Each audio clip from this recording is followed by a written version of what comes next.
Kengele ya hatari ya Russia kuhusu matokeo mabaya ya chokochoko yoyote dhidi ya Iran. Serikali ya Russia imeonya kuhusu matokeo mabaya ya kuanzisha chokochoko yoyote dhidi ya Iran. Sergei Lavrov, waziri wa mashauri ya kigeni wa Russia, kwa mara nyingine ameionya Marekani kuhusu matokeo mabaya ya chokochoko yoyote ya kijeshi dhidi ya Iran. Lavrov amesema Jumatatu jioni, Februari 9, katika jukwaa la 15 la Asia Magharibi la klabu ya mazungumzo ya kimataifa ya Valdai, The Valdai Discussion Club, kwamba chaguo la kijeshi dhidi ya Iran halidhamini usalama wa nchi yoyote. Anasema chaguo la kijeshi dhidi ya Iran litazidisha matatizo yaliyopo. Waziri wa mambo ya nje wa Russia alisisitiza kwamba msimamo wa Moscow umejengeka juu ya msingi wa utatuzi kwa njia za amani. Siku ya Jumatatu, Lavrov pia alitangaza kwenye mazungumzo yake kwa njia ya simu na waziri wa mambo ya nje wa Oman, Badri bin Hamad Al Busaid, kwamba Moscow na Muscat zinaamini kwamba mazungumzo kati ya Iran na Marekani kuhusu suala la nyuklia yanapaswa kuendelea ili kufikiwa makubaliano yanayokubalika kwa pande zote na kudhamini usalama wa kikanda. Katika wiki za hivi karibuni, hasa kutokana na ongezeko la kupelekwa wanajeshi wa Marekani kwenye sehemu mbalimbali za Asia Magharibi, Moscow imetoa maonyo makali ya kidiplomasia kwa Washington kuhusu matokeo mabaya ya hatua yoyote ya kijeshi dhidi ya Iran.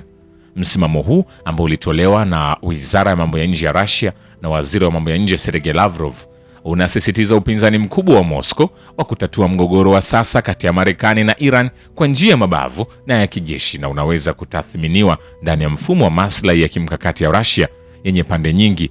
Sababu kuu za msimamo wa Russia zinaweza kuchunguzwa katika maeneo kadhaa muhimu. Sababu ya kwanza ni kudumisha mshirika muhimu wa kimkakati katika Asia Magharibi.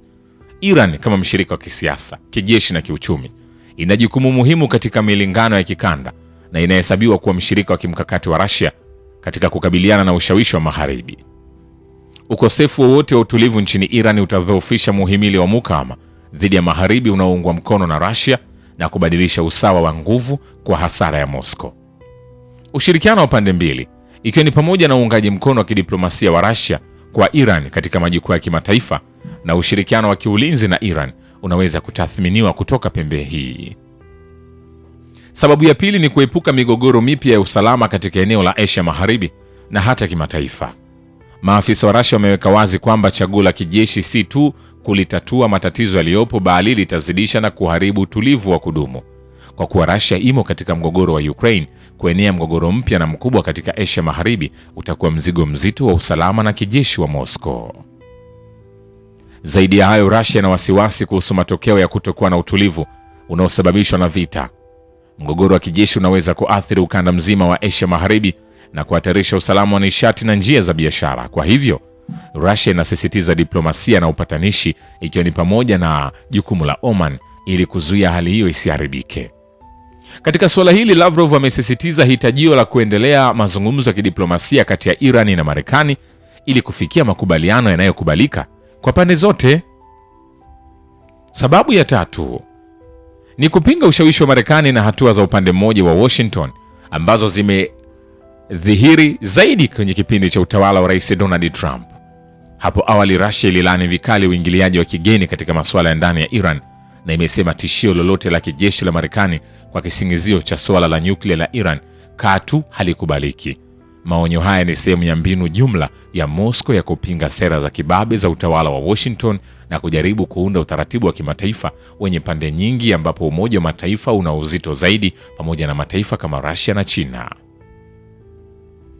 Na hatimaye kudumisha utulivu katika mpaka wa kusini mwa Russia pia ni sababu muhimu ya msimamo huu. Ukosefu wowote wa utulivu nchini Iran unaweza kuwa na athari mbaya kwa hali ya usalama, kijamii na kiuchumi katika eneo la Caucasus na Asia ya Kati, ambayo yanachukuliwa kuwa maeneo ya nje yaliyo karibu na Russia. Kwa hivyo, kudumisha utulivu na amani katika maeneo ya jirani ya Russia kunaendana na maslahi makuu ya usalama ya Moscow. Kwa ujumla, maonyo ya hivi karibuni ya Russia kuhusu uwezekano wowote wa uvamizi wa kijeshi wa Marekani dhidi ya Iran yanapaswa kuchambuliwa katika muktadha wa mkakati wake mkuu wa kudumisha mshirika muhimu, yaani Iran, kupata faida za kijiografia, kuzuia kuibuka migogoro sambamba na kudhoofisha ushawishi wa Marekani.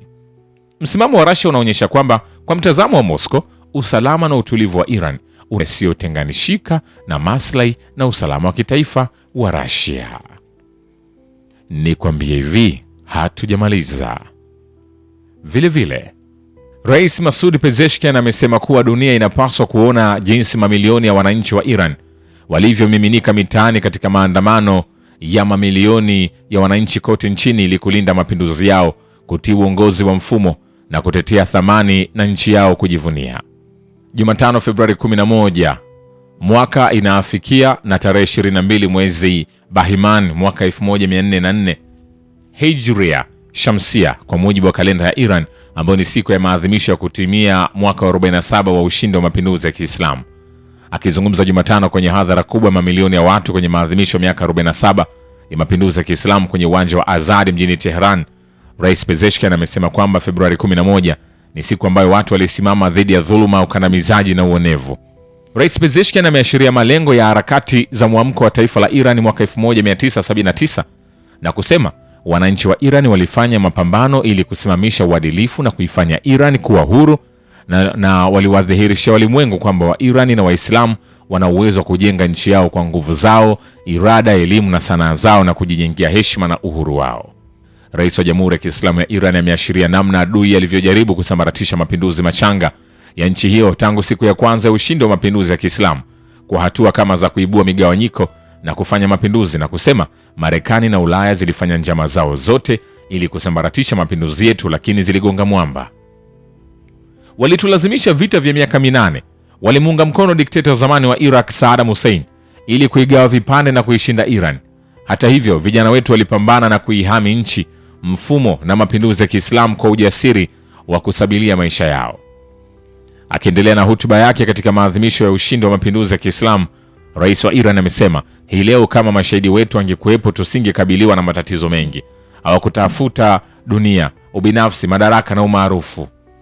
Mashahidi wote hawa kuanzia Meja Jenerali Bakir na Meja Jenerali Salami hadi Shahidi Suleiman, wote walisabilia maisha yao bila kujulikana kwa ajili ya nchi hii na mapinduzi ya Kiislamu. Pezeshkian amesisitiza umuhimu wa kuendelezwa umoja na mshikamano wa ndani na kwamba licha vitisho na njama za kutaka kupotosha vijana wa taifa, hakuna njia mbadala ila mshikamano. Na nikwambie viongozi wa nchi mbalimbali wametuma ujumbe kwa rais wa Iran wakimpongeza kwa mnasaba wa siku ya taifa ya Iran na ushindi wa mapinduzi ya Kiislamu.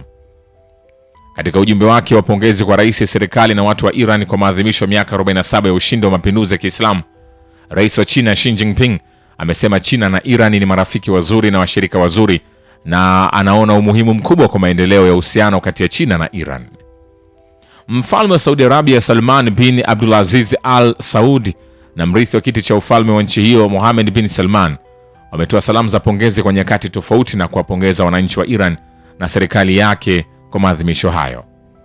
Wizara ya mambo ya nje ya Uturuki imechapisha picha ya bendera ya nchi hiyo kando ya bendera ya Iran kwenye X ikiandika, tunaipongeza kwa dhati nchi jirani yetu Iran kwa kusherehekea siku yake ya kitaifa.